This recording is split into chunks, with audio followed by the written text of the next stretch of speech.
This time I got a Mitsubishi machine brought in from a viewer of my channel. He says it has been sitting around for many years in a garage and has not been used.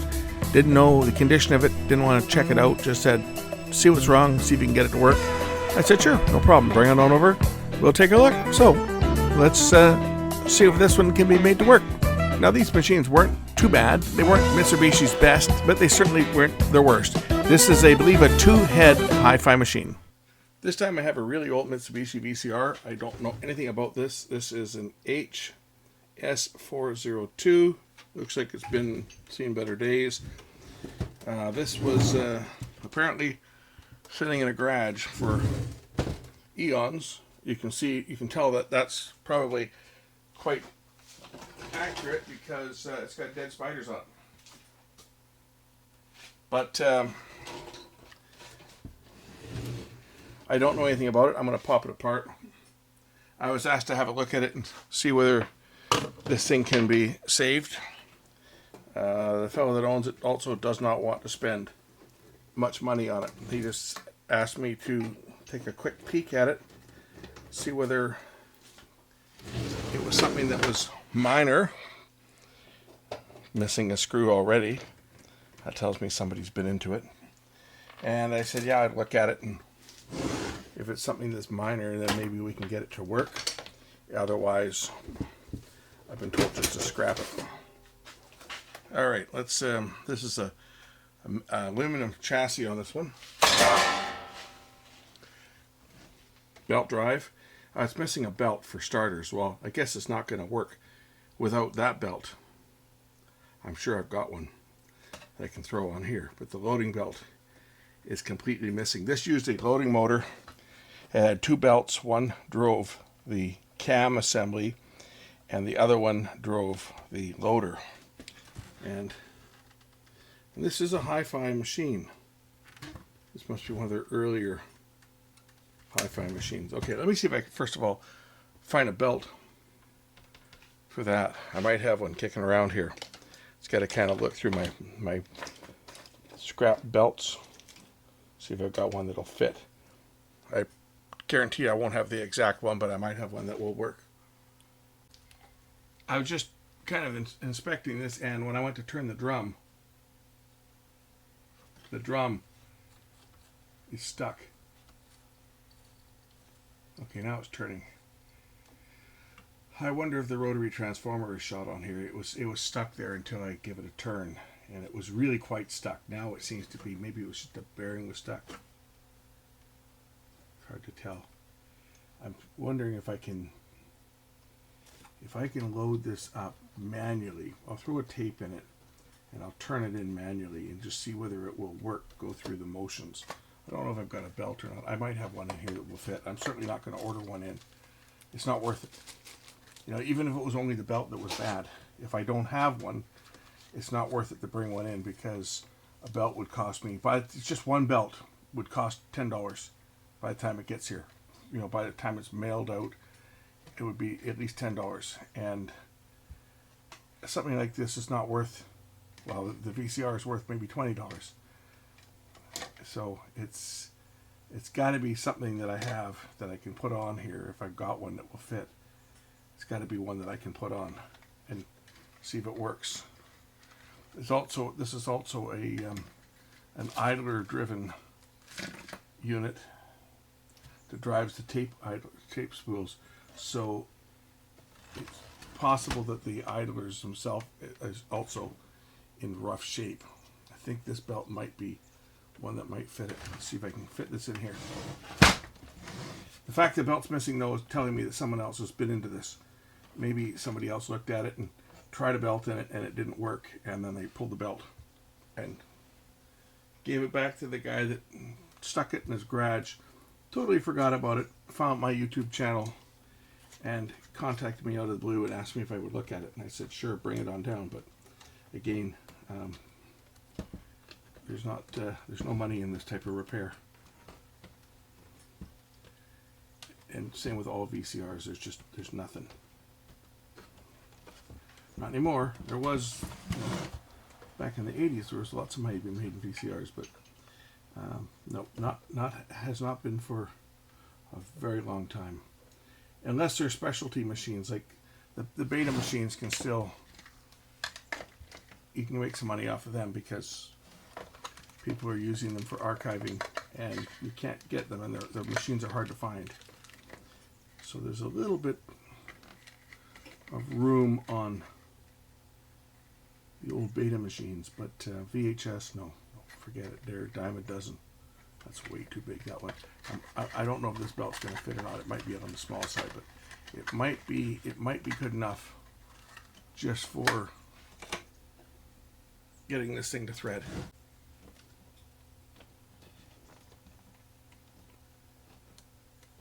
So I'm just threading the belt over this, the same belt I was trying before. I can probably get this one in there. There, okay, that belt does fit. It's snug, but it does fit. So I'm going to give this thing power and see if it powers up next.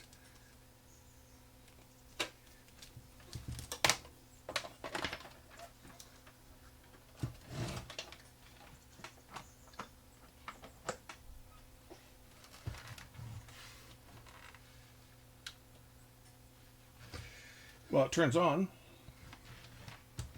That's a good sign. Hook up the monitor and see if I get any noise like from the tuner. That's snow from the analog tuner. I'm gonna hook up a coax to it and just see whether the tuner is working.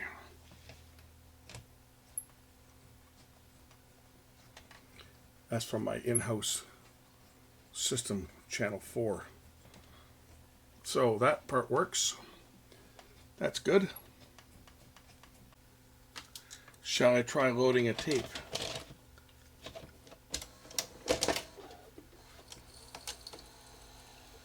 Oh, come on. Is this thing gonna work? Yes. Holy crap, it works. Sound? 25%. The more expensive the car, the greater the dealer profit. Here's the problem. Because of the market, I only hear one channel. by about 20% the minute you drive it off. Buy a $14,000 new car, drive it home, and it's immediately Okay. as little as $11,000. During the first year, the car depreciates another 10% and an additional Wow, that 20% works. the second year. After 2 years, your new dream car has lost 50% of its value. Strategy organization. Okay, let me just see if the other features work on here. Lowest price you just can't resist. Fast forward. That works. Yeah. Rewind. Reverse. Yeah, that works. This is, I believe this is only a 2-head machine too. Or showroom, pick out the car you want Where's with my all tracking? the options, and by calling the toll-free number at Carputer, you can get on any car with any options as to what the dealer paid and the lowest possible price you could get that car for.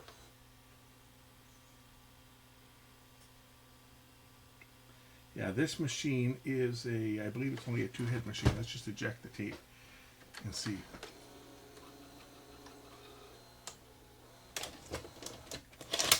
Let's just first of all, let's just take a look at this. I think it's just a 2-head.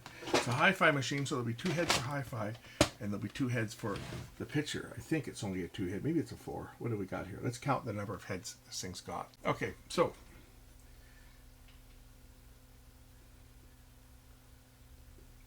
what do we got here? We got, do we have 4 heads on this? Hard to tell. Can't see it from here. Let me just take a closer look at this and see if this is a 4-head or a 2-head, because at the time that this was made, there were 2-head hi-fi machines. I think this is one of them. This is a 2-head, yeah. Yeah, so we can count the number of heads here. So there's only 4. Here's the rotary transformer. 1, 2, 3, 4. There's 4 heads on this. 2 hi-fi and 2 video heads. And this is it's not a linear stereo. This was made about the time when linear stereos were around, but this is not a linear stereo. This is a hi-fi stereo, as it says on the front. Let's just try another tape here. The tuner has gone out. Note the grounding spring on the head drum has been bent up. I guess it was squeaking. This would never be used for the tuner. But here's my tape.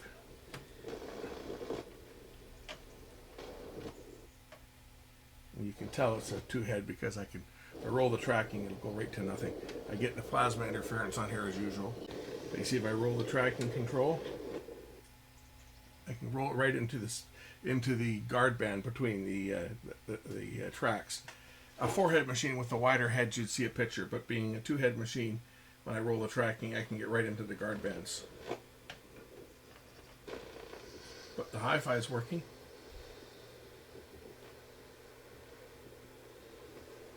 Again, with all the plasma interference. When the top cover's on, that would be greatly reduced because it's metal. It will shield it. So I'm not too worried about that. Let's just see if other things like full, fast forward, and rewind work. So stop.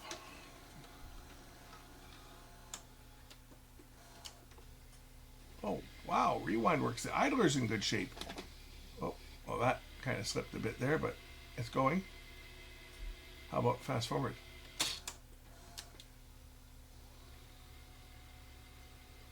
Well, I'm impressed.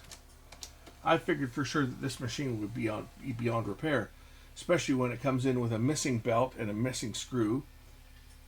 You know that someone's been into here. It looks like some of the circuit glue may have been cut off on here too. That's got that circuit glue that's gone brown. Not all of it's been removed, but a bit of it has. I just took some off there.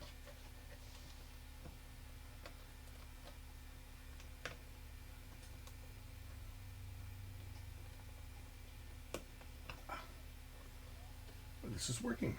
Excellent. Let's pull the bottom off and give the mode switch and stuff a clean. I'm sure that it needs it. I think it's on the bottom on this. We'll find it.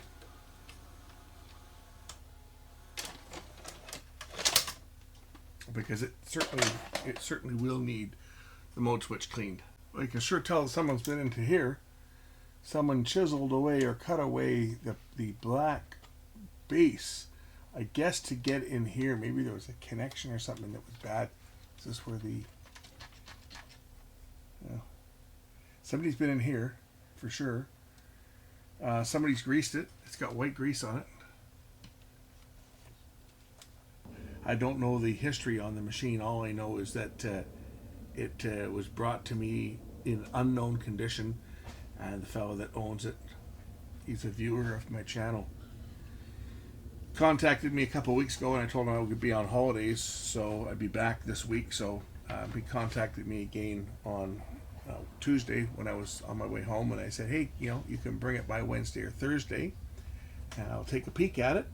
And I'm sure he's probably seen the video by now. Well, I'll call him.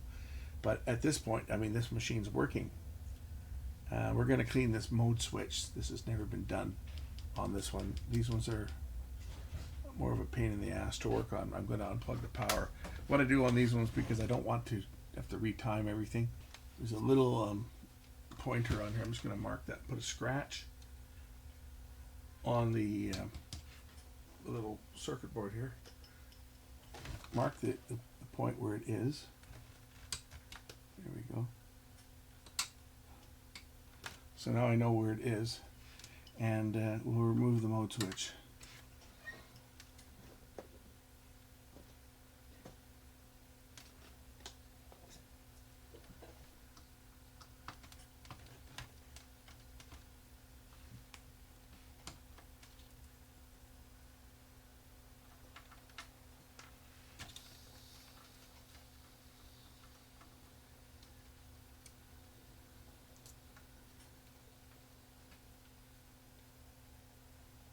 Now it's not in the stop position now because I think the tape's still in here. No, I took it out, so it's not in the stop position. Maybe it's in the eject position. The stop position is over here because there's another mark over there and there's an alignment point there. But I've marked where I've removed it. Right here, if you can see that. Drew a little scratch. That's where it is now. As you can see, this mode switch has never been opened up. I'm just going to give it a shot of cleaner down through here. Let the cleaner run into it. I'm not going to take it apart. These ones are a pain in the butt because you essentially have to break the plastic and then weld them back together with a soldering iron, but these ones will usually clean up pretty good. It's just a piece of circuit board. So I'm just going to give it a shot of cleaner. We'll spin it a bit.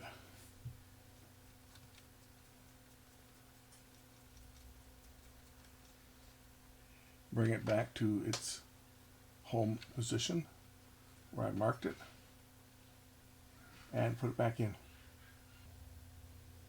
And no, this is not the correct way to align this.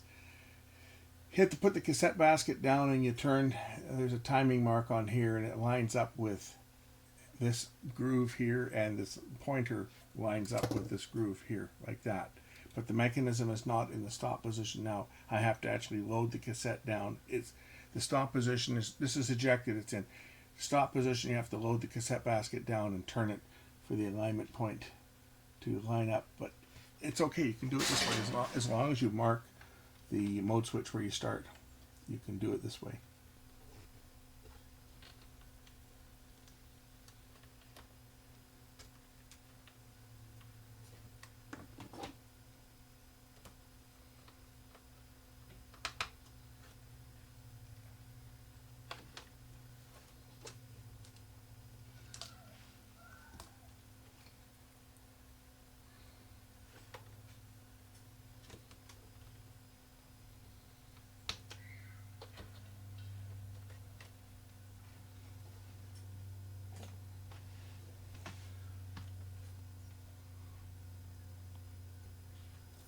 Hey, you guys watched the spacewalk? The first private spacewalk by a non-astronaut. They said it was a billionaire that went up there.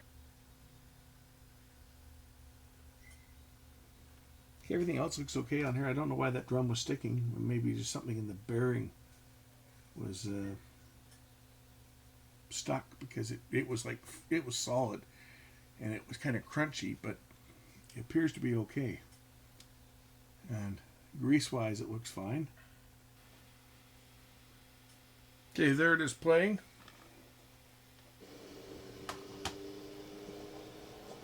I'll throw the bottom and top on it, and we'll see how the picture looks. Okay, just before putting the bottom of it on it, this is the stop position with the tape down.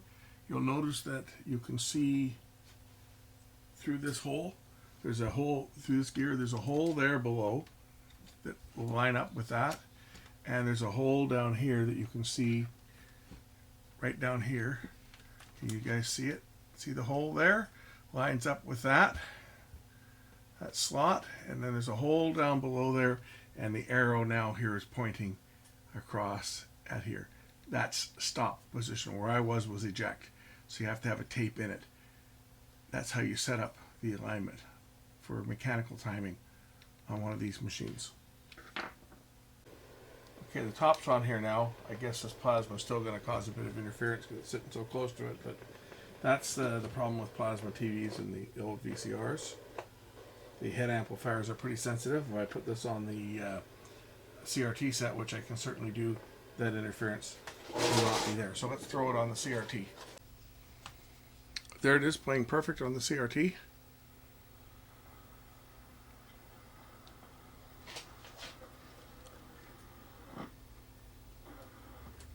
Roll the tracking control.